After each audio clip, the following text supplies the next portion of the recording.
Hey, and welcome to episode number 83 of the Brave Widow Show.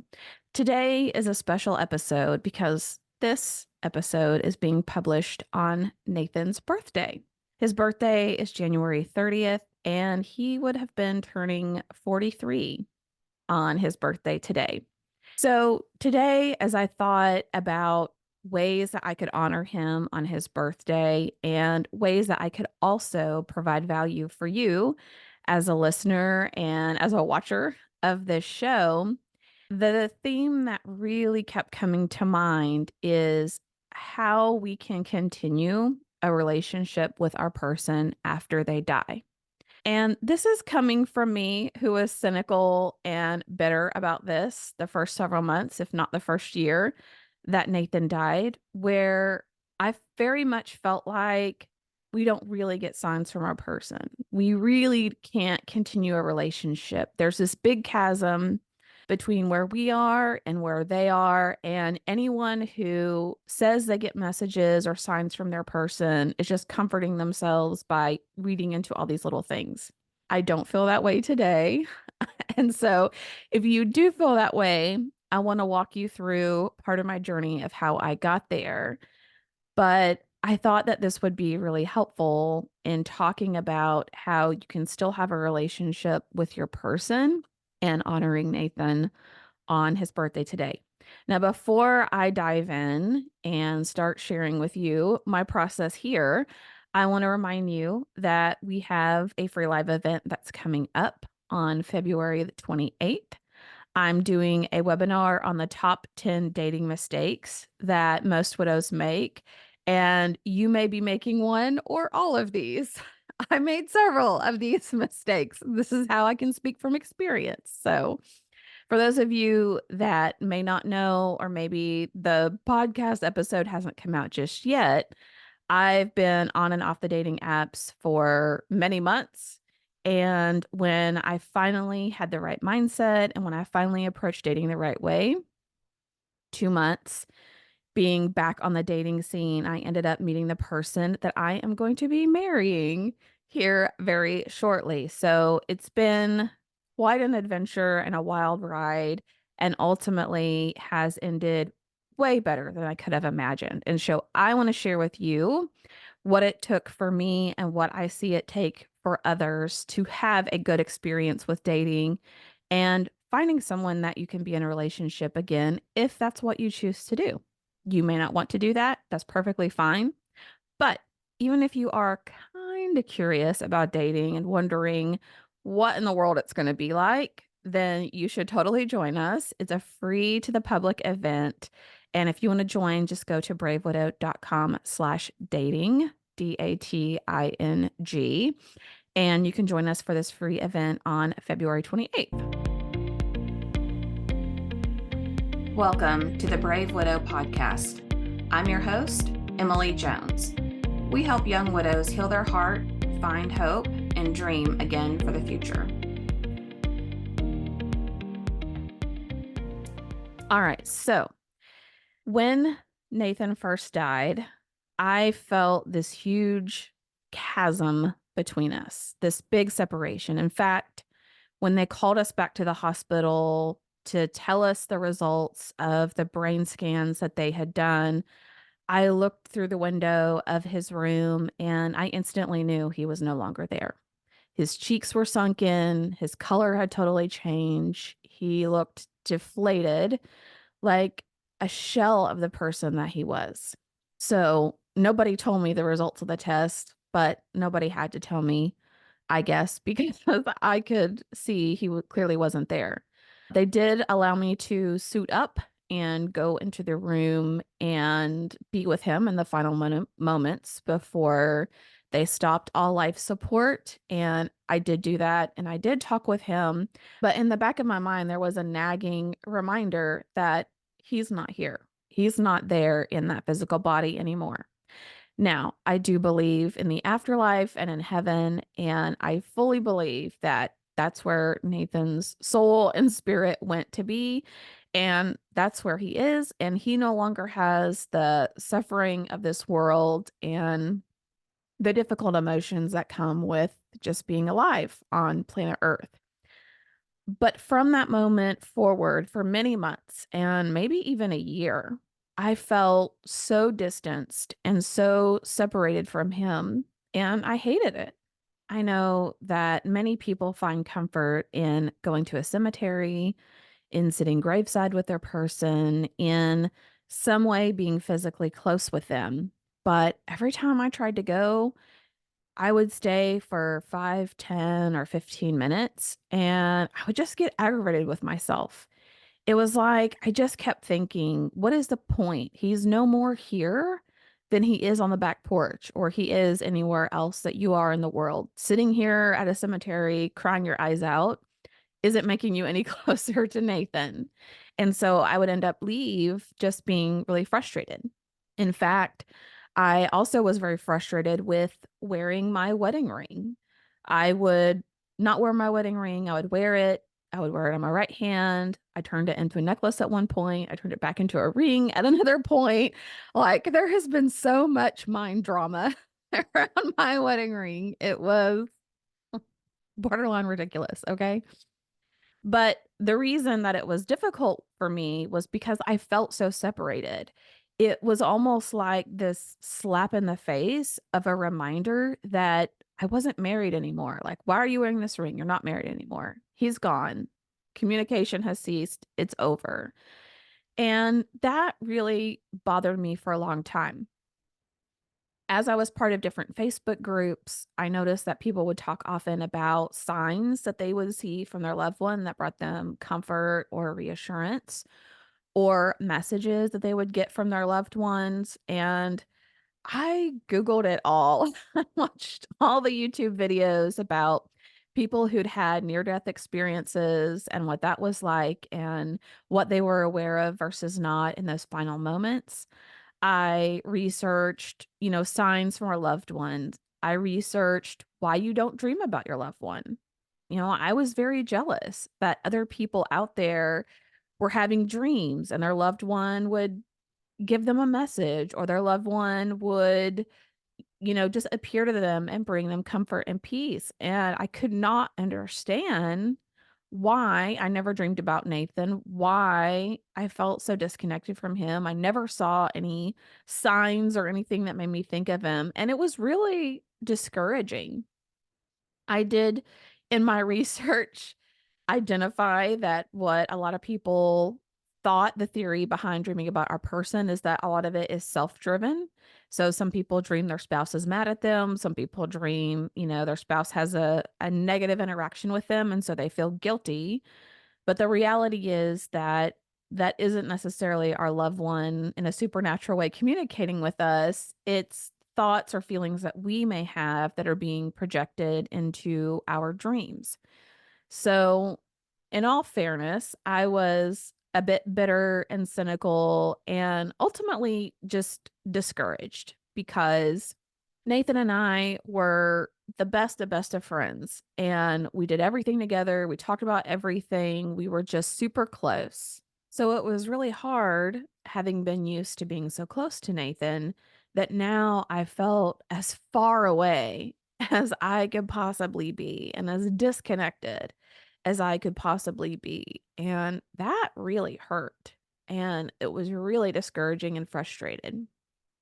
So here I am feeling jealous of other people, feeling bitter and cynical about all these other people that get to have dreams and signs and messages. And of course, a part of my self talk was, well, people aren't really getting these signs. They're just reading into stuff and they're just seeing what they want to see. They're seeing what they want to believe about their person and what message. And that's good for them. It's a good comforting thing, but, it's all things that they're projecting.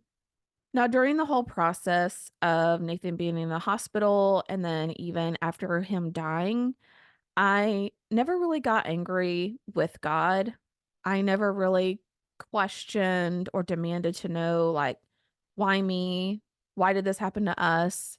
I'm nobody special. I know that different people go through different types of suffering. And so I didn't challenge God in that way. But I remember one particular night, I hadn't been able to sleep all night. And I just kept wrestling with this question of why did he only get 40 years to live? Like, we had so many hopes and dreams for the future, and we were so close to achieving some of those things. And Nathan and I had our first child very young, within a year of our marriage. And so we've had kids living at home this entire time. And one of the things that we would often think of fondly is when we're retired and we're have time together and it's just the two of us and we're really building out what we want our life to look like. And he never got to experience any of that. And so for me, it wasn't really a question of, well, why did this happen to me? But how is it possible that someone's whole life plan was just 40 years? Like, that's it. And all these things that he has hoped for and that he's dreamed of, he will never get to experience. And I would go back and forth on my thoughts on the answer to that question, but that was really kind of the present question in my mind all night. And I remember that next morning, I was in the bathroom, blow drying my hair, getting ready, doing nothing unusual when I noticed I have a frosted glass window in my bathroom, and I noticed a streak of a rainbow going across the floor, which I'd never noticed before and haven't ever noticed since. And I thought, wow, that's really pretty. That's really cool. And so I was looking at it closely while I was sitting there waiting for my hair to dry. And I noticed that where the rainbow ended, there was a little marking on a piece of ceramic tile, and it looked like a little heart. And in that moment, I had this thought from God, from inside myself, whatever you want to call it, that said he wanted to go. Now, whether or not it was a thought I had, or it was from God, or it was from Nathan, I just thought about all the things that he had been through in the hospital, how they had to restart his heart 3 times, how he struggled with anxiety and depression on a daily basis, how life was just hard for him at times. And maybe ultimately he did want to go. And he did want to feel the overwhelming peace and love and acceptance that is in being with God and being in heaven versus going through the challenges of what he faced here today. Now, regardless of where that thought and that feeling came from, I'm giving credit to God because it was an amazing experience. It cracked open my hard heart. And I think it's important for you to know that because if you're like me and you're feeling so disconnected and you're feeling just angry or cynical or bitter about not having this relationship with your person, it may take something like that happening to you to loosen up some of that resistance that you've built up in your heart. Because it was after that moment that I thank God. And I began to pray and ask for some sort of sign, some sort of something that would help me feel more connected to Nathan. So over time, as I began to think about this, I know that people often pick things like cardinals or dragonflies or hearts or some other symbol that people use. And I got to thinking several years ago, I had read where somebody had chosen yellow butterflies as a symbol that God was near them or that he, they were that essentially they were not alone. And so I had adopted several years earlier the fact that every time I saw a yellow butterfly, that it would be a reminder to me that God is right here with me and I'm not going to go through this alone, which by the way, is a thought that I had often from the hospital where Nathan died to going back home to tell my kids that he had passed was, you are not alone. You are not alone, over and over. So I'd already kind of adopted this symbol of a yellow butterfly, and that would remind me that God is nearby. Now, does God always send the butterfly? I don't know, but Was it harmful or negative for me to associate that or be reminded of that? Absolutely not. So I played around with that idea a little bit and I decided, okay, Nathan liked the color black. I don't really see black butterflies that often, but I'll associate that color with Nathan being nearby or me having a relationship with Nathan. And there are so many stories that I could tell you and just really don't have time on the episode today to go into detail. But one in particular that I will share is I had been referred a lady to come help build a memorial garden for Nathan out in my backyard. And she seemed really nice over the phone. Her mother had died, I think, a couple years before. She was very friendly, very understanding, and just really seemed to have a sweet spirit and a love that kind of poured out of her whenever I talked to her over the phone. So I asked her to come out and we were going to walk through some of my ideas for the memorial garden and some ideas that she may have and really start planning out what we wanted that to look like. And as her truck pulled up onto the property, then as I was walking towards her truck, I noticed a black butterfly with yellow spots on it that flew right in front of me and flew straight to her truck. As I began to talk with her and learn more about her and to hear her ideas, I just had such a wonderful interaction and connection with her and still do to this day. She's done some other projects for me too. And to me, it was just a great sign, a great indication that maybe Nathan got to hear part of that interaction and conversation. Maybe his spirit got to be part of that process and part of what we set out to ultimately accomplish later that day. Now, I'm not a superstitious person. I don't see black butterflies all the time. I don't really even see them that often. But to me, it was one of those baby steps of moving in a direction of being open, of keeping my eyes open, of listening to the thoughts that I have, of listening to what I feel in my heart whenever those special moments and opportunities do pop up. I'm going to share with you one more story that actually just happened this week. It starts a year ago on Nathan's birthday. Now, I shared with you earlier that normally I don't really like to spend a lot of time at the cemetery. However, on Nathan's first birthday, I did go out to the cemetery to his grave and spent over an hour as the sun came up, just playing some of his favorite music, sipping some coffee, eating some of his favorite breakfast food, and that was really a great experience. I was planning to do that last year on his birthday when this really big snowstorm hit and completely blocked us in. We got snowed in at home and we couldn't go anywhere. And at first, I was really frustrated. Like, of all the days, I mean, we do get some snow here occasionally. We might get a couple of inches, maybe twice a year. But it was really annoying to me and frustrating that this had happened and just ruined my plans. And I was sulking around, just disappointed that I couldn't be there with Nathan, that I couldn't have that experience again of watching the sun come up, that I couldn't spend that time with him. And I was really just feeling sorry for myself that day. Okay. And I'd also been for probably 6 months wrestling with another question, which was, should I live in my house and keep it, or should I sell it and buy another house?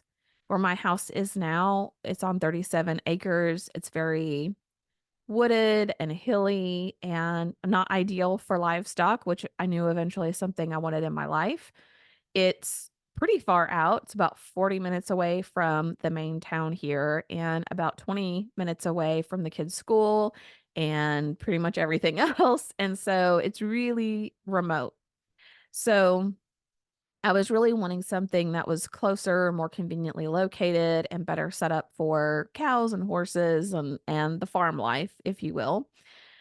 And I had been looking at some houses for sale, as we do on Zillow and some of the other websites, and I just couldn't find a house that I had liked that was set up the way I wanted it, that had the things that I liked. I didn't like the layout. There were just always at least one thing I didn't like about the house. So that had also been kind of a frustrating process. And so as I was doing my routine look online of houses for sale, which by the way, January is not the time to be looking for houses in the real estate market, but hey, it had kind of become a habit at that point of just going in and checking to see if there were any new houses for sale. I was curled up on the couch with my laptop, kind of scrolling through, and of course, being disappointed again. It was just a very disappointing day. And as I was sitting there looking outside, glaring at the snow in anger, I had this thought, which was maybe instead of buying a house, I should build a house. And then I thought, wow, that's really crazy. Would I really want to take on building a house on top of everything else that I have going on? And then I thought, well, Nathan's parents did it. I know several people who've built their own house and somehow they survived. So if they've done it, maybe I can too. And I started looking at land for sale. And it didn't take me long until I found what just seemed like the perfect 40 acres of pasture land bordered by a creek with a big pond. It was 5 minutes away from the stores that I go to, 5 minutes away from my in laws, 10 minutes away from the kids' school. Like it was just an amazing location. And I would end up, after some prayerful consideration, closing and buying that land just 2 months later, which is amazing. And I look back at that and felt like that was such an awesome gift from Nathan, where I was in a place of being frustrated. I was in a place of just feeling really discouraged. And for his birthday, he gave that gift to me. Well, earlier this week, just a couple of days ago, here we are almost a year later, and we get another big snow event. We got probably a good 4 inches. And here in Arkansas, we don't have a ton of infrastructure for clearing of snow and ice off of the roads. People work hard and do a good job, but let's just say we are not set up like northern states are to clear the roads and make it easy on folks that have to drive in these conditions. So again, here I am snowed in for a couple days, and I remember at one point just a couple of days ago, I was curled up on the couch with my hot cocoa. I was embracing, getting to see the snow that was going outside. I was thankful that this was a day I didn't need to go anywhere to work. I didn't need to go and get groceries. All of that had been taken care of. And I was actually working on edits for blueprints for the house that I'm going to build on that land that I bought. And as I was looking out at the snow, almost in the same position I was nearly a year before, it just kind of hit me like, wow, here I am a year later trying to make edits to floor plans and blueprints for a house on land that I purchased that I didn't even know and wasn't aware of until Nathan's birthday a year ago. And here I am modifying the plans to actually move forward and build a house and continue to build the next part of my life, wherever that part of the journey takes me. And I was just so grateful and felt so loved in that moment of what a beautiful gift that felt like from Nathan, from God, that helped me feel more connected with him. And for the first time, I could look at these floor plans and be genuinely excited about the future and not be overshadowed by sadness and sorrow that Nathan wasn't going to be there with me to see it come to fruition, because I truly feel like he is going to be able to see it. He is going to be there and be part of that in one way or another. And that brings so much reassurance and gratitude to me that It's been an amazing journey these past couple of years learning what this next part of life looks like. And so I want to encourage you that if you're feeling disconnected, if you're feeling like there's no relationship between you and your person, that maybe you're forgotten or abandoned, and there's no hope for the future, there's nothing to look forward to. Everything that you might have once gotten excited about is going to be ruined by the fact that your person isn't there. I want to encourage you that that's not necessarily true. That may feel how it feels today, but it doesn't have to feel that way for forever.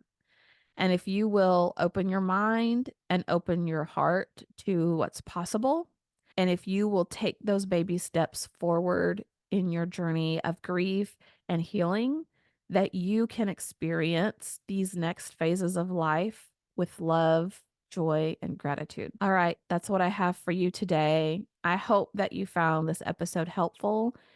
And Nathan, we all just want to say happy birthday.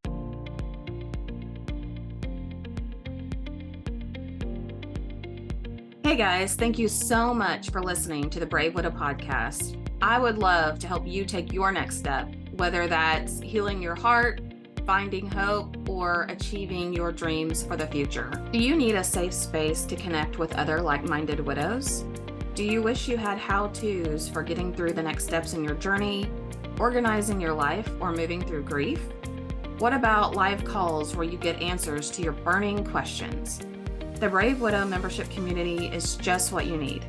Inside, you'll find courses to help guide you, a community of other widows to connect with, live coaching and Q&A calls, and small group coaching where you can work on what matters most to you. Learn how to heal your heart, find hope, reclaim joy, and dream again for the future. It is possible. Head on over to bravewidow.com to learn more.